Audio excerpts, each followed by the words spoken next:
What what a what a game so far. What a game so far. We're going to be reacting to a lot while we're in this delay. We're going to be talking about it all. We're going to be talking about what to do about a lot of situations. The injuries have been crazy. I mean, you name it, it's gone wrong. We'll talk about more of that along with who should keep their jobs on the other side of this intro on Locked On West Virginia.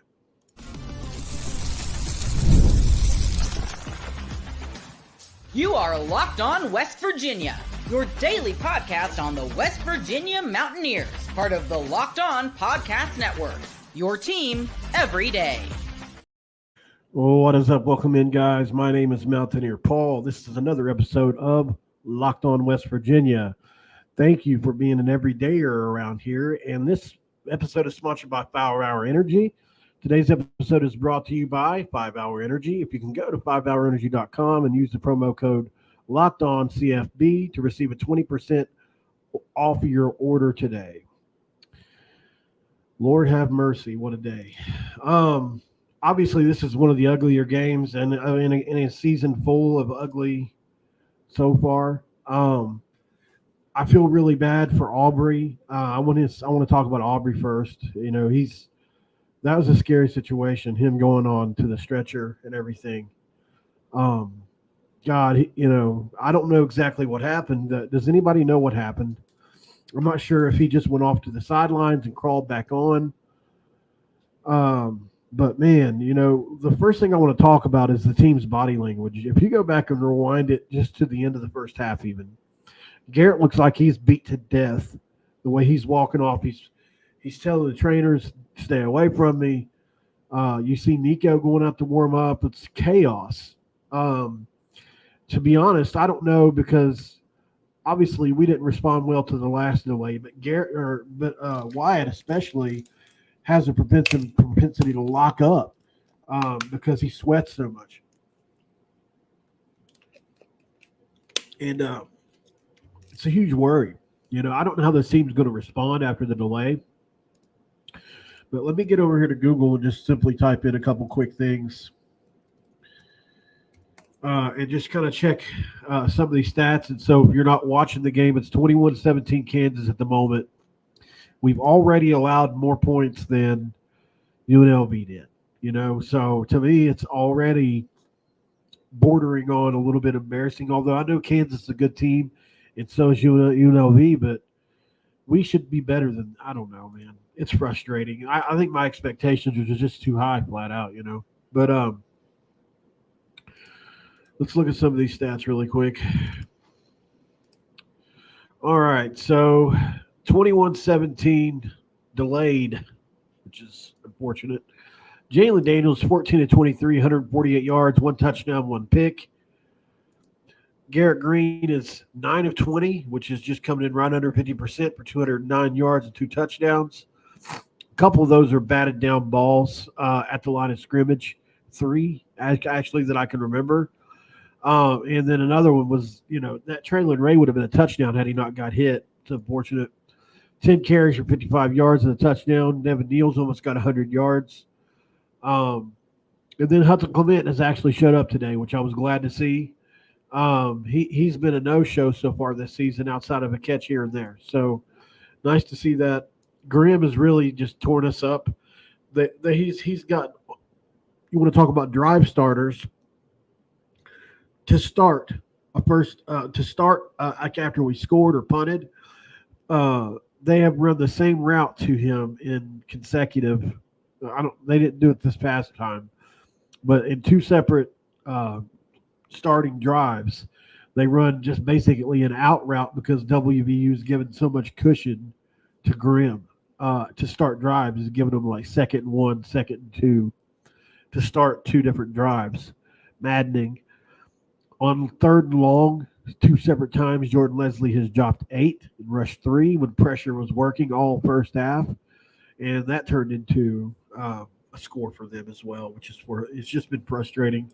My biggest takeaway is, yes, the offense hasn't been terrific, and certainly we've had our opportunities. I think we should probably have – this is another game where we should have at least 7 to 10 more points. Neal didn't kick the field goal. Like there's a few more points we could have right now. Obviously, you can't be perfect. I get that, but what a frustrating 3 quarters it's been. And this team looks like they've lost all their fight. That's my biggest takeaway. The team looks like they've lost their fight. Not every single player, but if you watch how they look on that field, guys have their heads down. And I always, you hear people talk about this a lot, the buy-in check, right? Where's the buy-in? Are these guys still bought in, or are they checking out, because things have gotten hard, right? Who has more to play for? Kansas, where there's virtually no talk about Leopold and his job. WVU, every single one of us are screaming at either Jordan Leslie, Neal Brown, or both. And I just wonder if it's too much for the kids, and just overall, I feel like I want to ask the question, is Neal losing these players right in front of our eyes right now? Because the body language I saw at the end of that was horrible. It was some of the worst I've seen. It didn't look like halftime at Pitt, like at the Pitt game. Our guys jogged off the field, heads were up in the air, held high. That wasn't happening. I mean, this was a badly defeated-looking team. It looks like we lost the game right there. And I don't get it, I don't get it. So let's get to a couple comments, though. Let me I think I've looked at pretty much everything. Well, we can look at some defense if they've got it. No, they don't yet. Okay. No. It's been frustrating so far today. The injury bug, man, has been – I haven't seen – this is the biggest injury bug hit I've seen in a while. I mean, you talk about, first of all, what illustrates this season better than TJ Crandall and then guards running into each other, 2 of your starting corners on a punt, thus knocking one of them out. I don't know what happened. And I'm not glad it happened. It's just the truth. These guys run around like they don't know what they're doing sometimes. It blows me away. And then obviously the Aubrey situation was absolutely horrible. Wyatt went down for a minute. These aren't just, these aren't backups. Like Josiah Trotter, I thought he blew his knee out. Am I missing anybody? I know it's all negative right now, guys, and I'm sorry. I'm not trying to just be all negative. Thank you there's 173 watching on X. I encourage you to come over to YouTube if you can. That way you can comment on what's going on so far, comment on the action. And I thank you to the other 60 or so that are on YouTube. Appreciate that. But if you want to come over to YouTube, you can comment or you can just simply, yell at me through your TV screen, whatever you want to do. The weather delay is stupid, says John. Neal isn't the guy, WVU JK. I wish him nothing but success, but he's not our guy. We are not as good as advertised, WV Fan 13. Offense is good enough to win some games, says Zach Christian. Daniel Sargent, the game won't be played till probably 5. That's what worries me because 3:30, the games are kicking off, right? Other games are kicking off pretty soon. So are we even going to see the end of this game? Like, how's that going to work, Hopefully we can catch it on ESPN Plus, if anything, I guess. The weather delay scares you, Chris? Charles, why is that? Let me know why. Curious to know. All right, guys, we're going to talk about a really hard subject up next, and that's that second segment right there. You see it. What now? Fire who? We're going to talk about that next on Locked On West Virginia. Think about it. We'll come up with a couple likely suspects.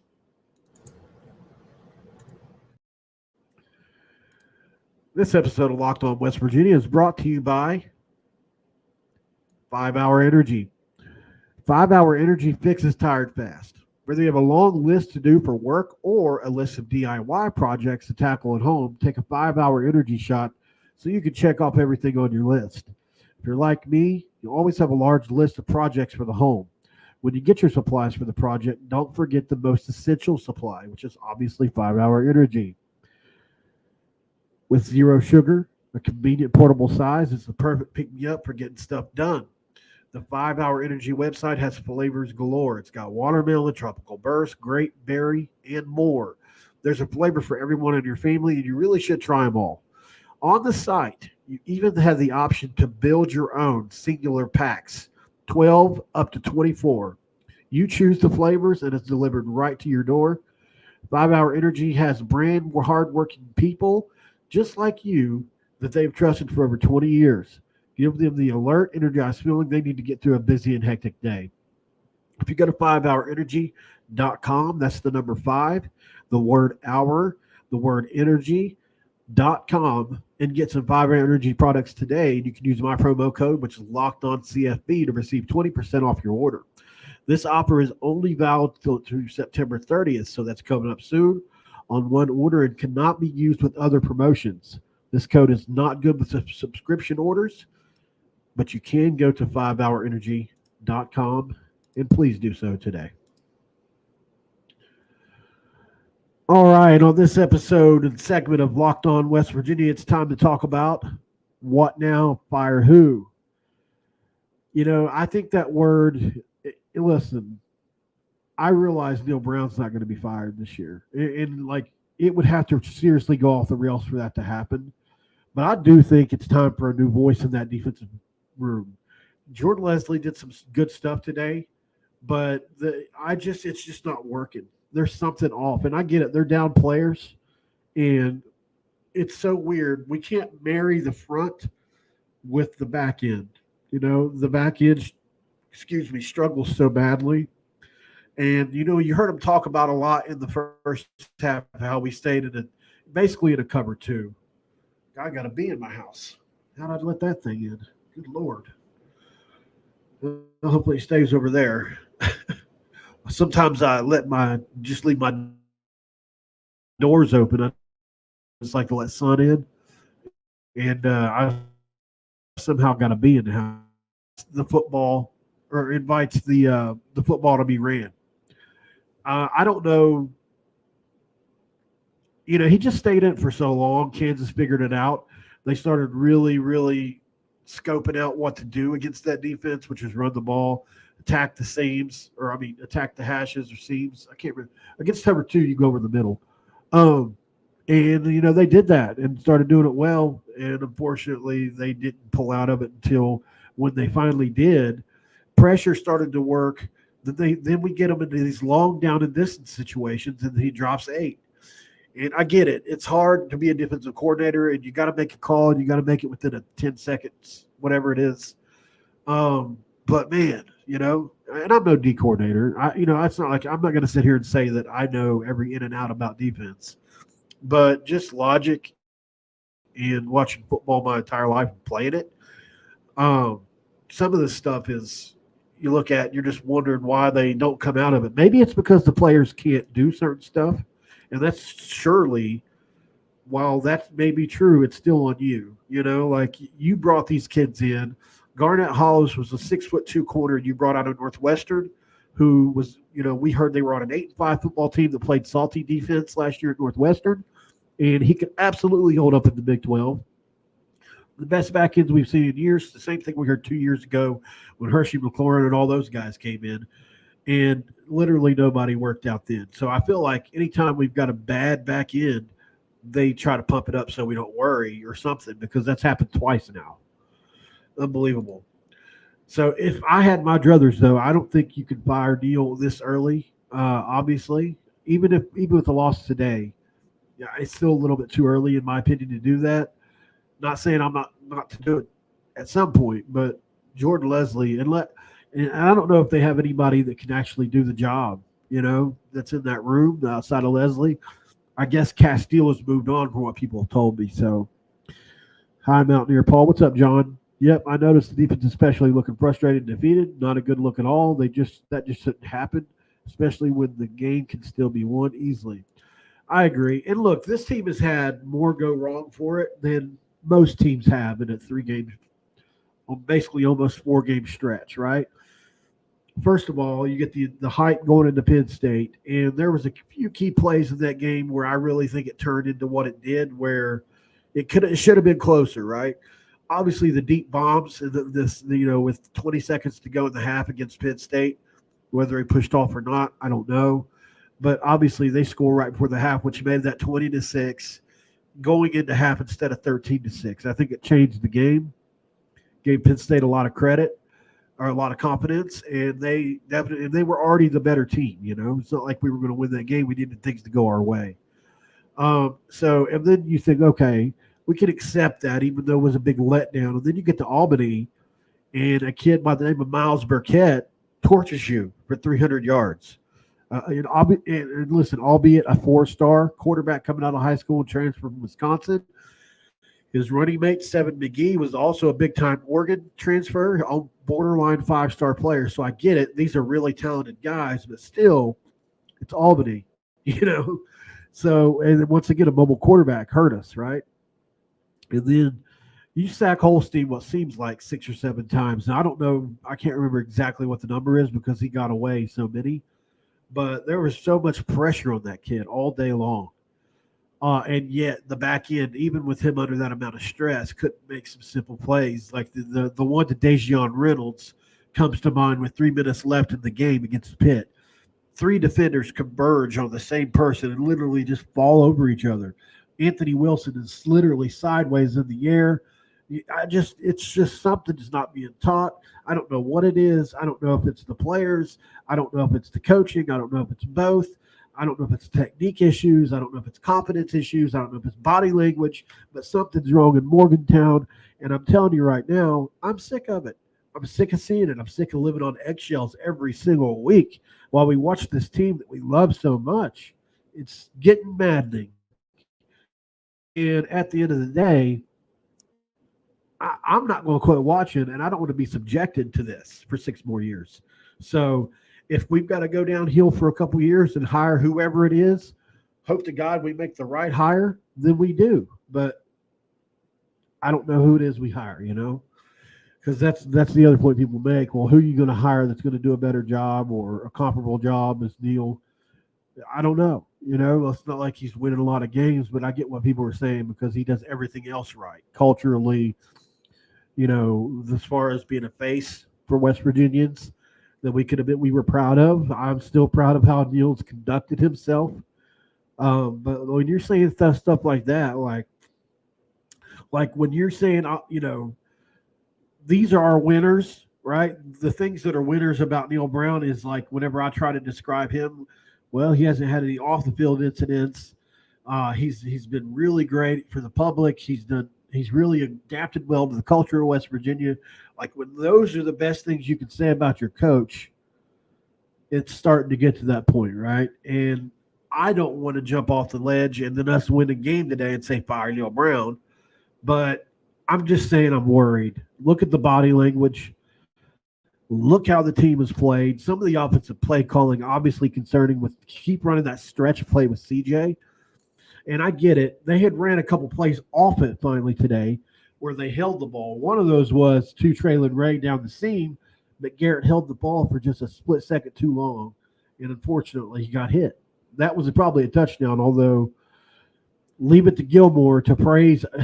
Listen, I tagged Craig Edits and said, hey, man, can you do a cut-up of just how many times Gilmore and those guys on ESPN have praised the corners at Kansas? Because it's been a whole hell of a lot. Shockingly a lot. Like they have not stopped talking about those guys. So, I don't know.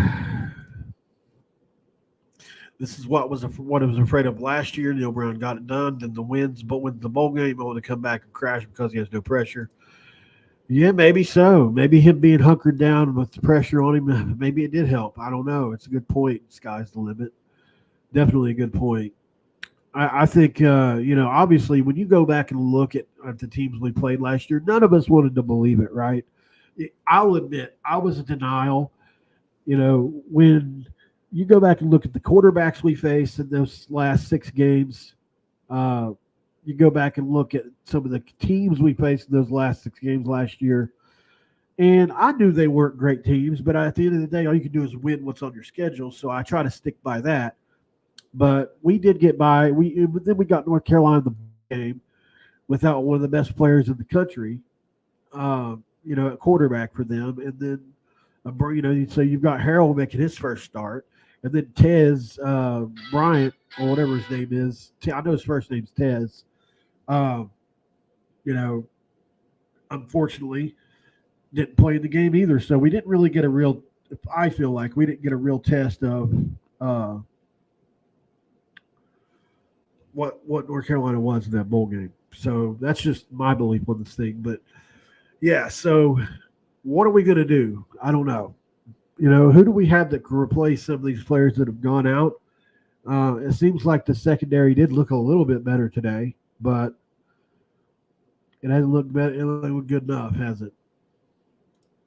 Luke Bryant says, watch and see if Shadon Brown doesn't take the heat for Leslie. You think so? I guess it's possible. Here's another thing. Could you bring up a point here, Luke, by default? West Virginia has no dedicated corners coach, right? Shadon Brown's the safeties guy. Jordan Leslie's actually taking over the safeties. I think they let Shadon deal with the corners. But from what I understand, we don't have a designated corners guy, which is just mind-blowing in and of itself, right?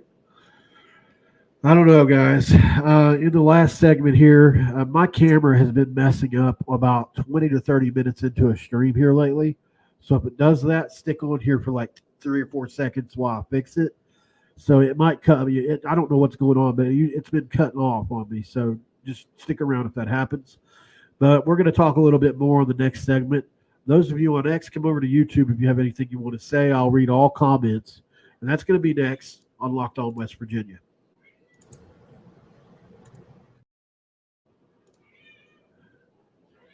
This episode of Locked On West Virginia is brought to you by FanDuel. You've heard us talk a lot about FanDuel, which is America's #1 sports book. Well, we have something a little different for you. Now, through September 22nd, all FanDuel customers can bet $5 and get a 3-week trial of NFL Sunday Ticket from YouTube and YouTube TV. Then, with the YouTube TV base plan, you'll be able to watch every single regular season Sunday out of market game. All you need to do is have a Google account and a current form of payment, of course, and you can cancel that thing anytime. All you got to do is visit FanDuel.com, which is America's #1 sports book. FanDuel.com. All right, let's get to some comments here. Thank you guys for your comments as well. Appreciate that very much. Jacob Yoho, nice to see you, brother. I don't know if I've seen you in here in a couple of shows. The radar says rain should be done at 4:09. Okay, thank you for that update. Mike Osti said it was going to be at least 90 minutes. The thing is they have to wait at least a half hour until after radar, right? I'm pretty sure. Restart at 4 p.m., at least for now. Wow, that would be awesome if possible. It's the Jimmies and the Joes, says Steve Keel. Maybe it is to some extent, but we got some really good players. Like, obviously at the linebacker spot, I love our linebackers. Well, I love 2 of our linebackers a lot. Well, I've missed a lot of your comments. I thought I was scrolled all the way down. Apparently, I was looking at the wrong thing. I apologize, y'all. You're right. You're right, Joshua. Hudson is finally having a good game, but why aren't we seeing different receivers 3 weeks later? Just Hudson, Ray, and Gallagher. Brown has a big issue with trust. And I really feel like Justin Robinson, based off the tape I've watched and what he did last week, should be in the starting lineup. But he either doesn't know enough of the offense or doesn't have the chemistry with Garrett, one of the two. But when you've got a 6'4", 240-pound wide receiver, I don't care how much of the offense he knows, he needs to be in there on the red zone. Especially with Garrett, who sometimes can miss a little bit to the outside or away. You need a guy with wingspan, right? And he's nowhere to be seen. I don't know why. You see the catch he had last week. He's capable. I have no idea how they haven't just started playing schoolyard defense, stick your corners in man and have safety stay home. It's in the house every single snap. My worst fear is winning 6-7 games this year and everyone's saying Brown's going to be okay. Well, look, that's a good point, Savage Hillbilly. There are some people that think 6 to 7 wins should be enough to keep his job, and it feels like we're stuck in mediocre mode, doesn't it? Someone from Kansas has reported that Gigi is hurting. Yeah, he is. It's obvious he's hurting. I've been told it was a rib or shoulder. So I was actually waiting on that person to text me back here. Let's see. This is somebody in the press box.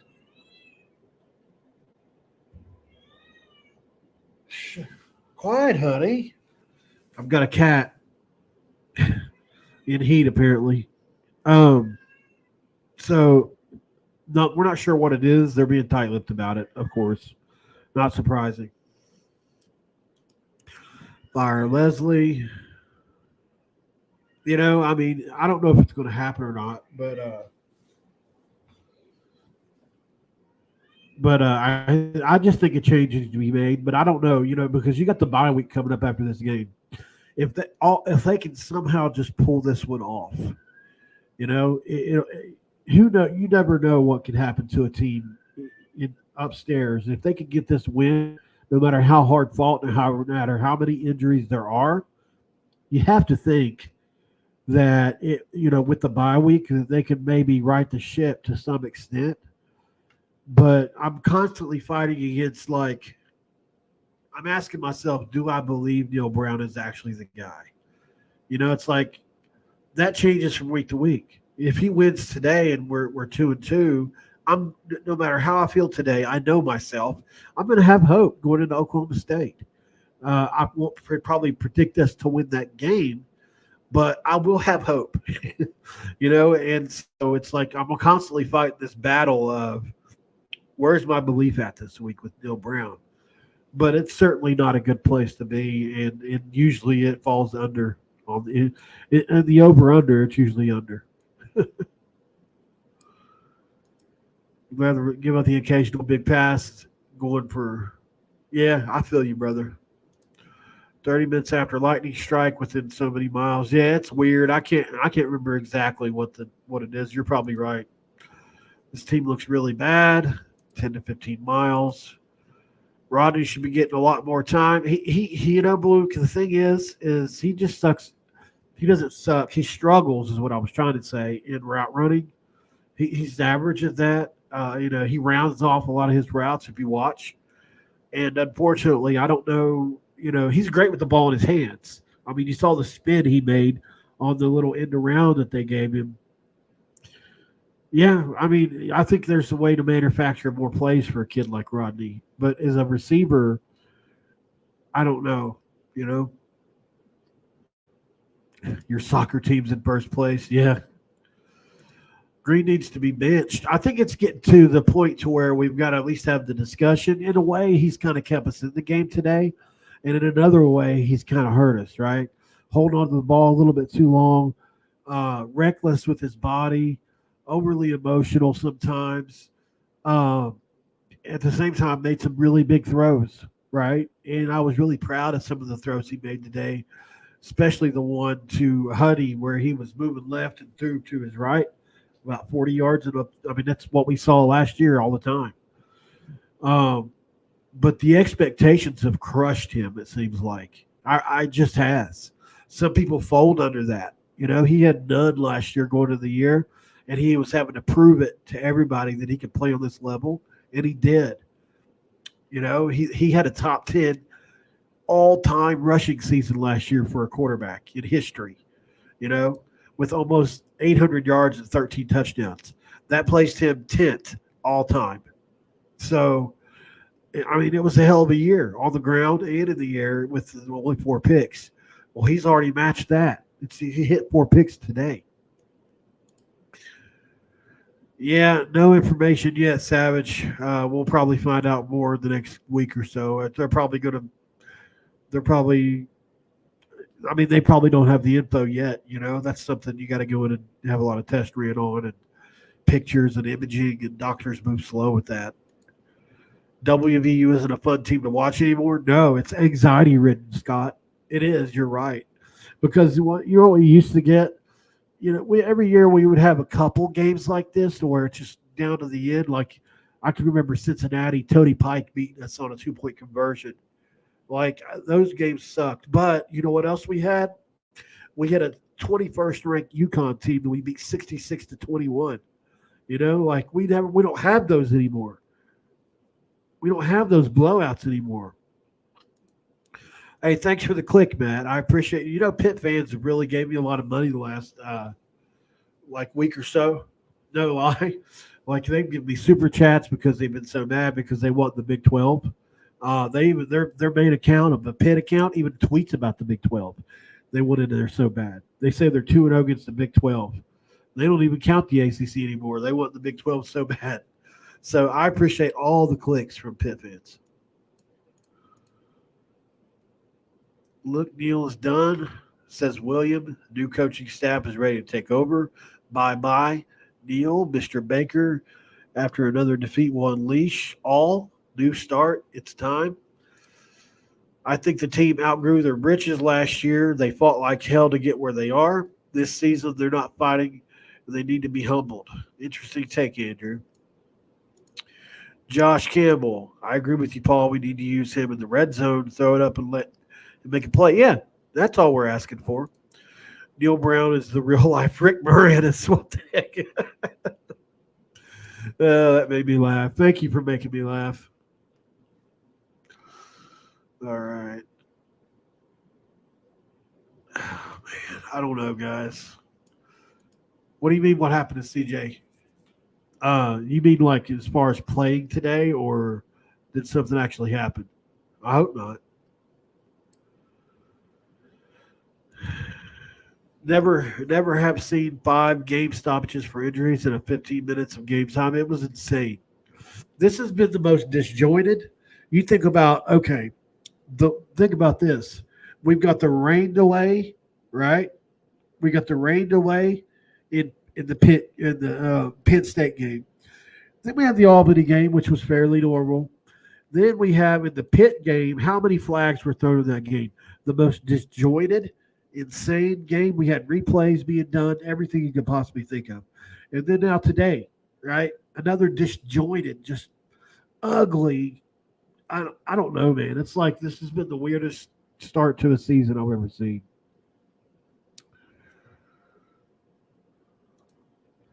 I didn't know that. I didn't even notice that. I thought he had played. James Madison just hung 70 on North Carolina. I saw they were scoring a bunch. Kurt Signetti in Indiana would be a great pickup, by the way. I'm convinced he's a good coach. And he's got ties to the program. Quit, honey. Next week will be a tie. Get out of here with that. It's the football god saying fire Neal Brown. William, how do you know this?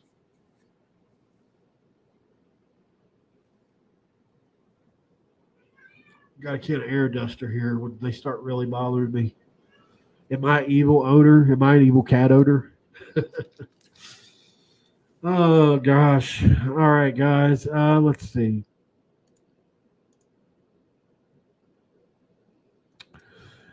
All right, so I'm going to go ahead and cut it off right there since we've got about 10 minutes, they say, possibly before the game starts back. I'm going to order a pizza and just see what happens next, guys. But I will be doing an after the game reaction to this, win, lose, or draw. So come back and holler at me then. Those of you that aren't subscribed, if you're watching on X, please do me a favor and just subscribe to the channel or follow me on X at Paul Mountaineer. If you're already following me and you're not subscribed to Locked On West Virginia, come on over and do that. We'd appreciate that a lot. Save some pizza. I'll try. You get down here to West Virginia-Ohio border, I got you. I don't think we can win any game left on the schedule. Whatever Big 12 coach might say we look like a MAC team last year was right. You must have read my tweet, Joe. Thank you, Sky's the limit. Unfortunately, it looks like the team has lost all confidence. It does, Fred Hare. It does. You're in Morgantown? Oh, I can't give you any pizza today then. All right, guys. Let's go ahead and end it with that. Before we do, I appreciate you guys making Locked On West Virginia your first listen today. But for your second listen, why don't you go over to Locked On College Football? From NIL deals to never-ending conference realignment rumors, Spencer McLaughlin gets you ready for an exciting season on the gridiron. Find Locked On College Football on YouTube or wherever you get your podcast. Well, I'll see you guys after the game. Win, lose, or draw. We're not fair weather fans here, are we? I'll see you then, guys. Have a great evening. Hopefully we still win this one. I don't have the ending thing. All right, see y'all later.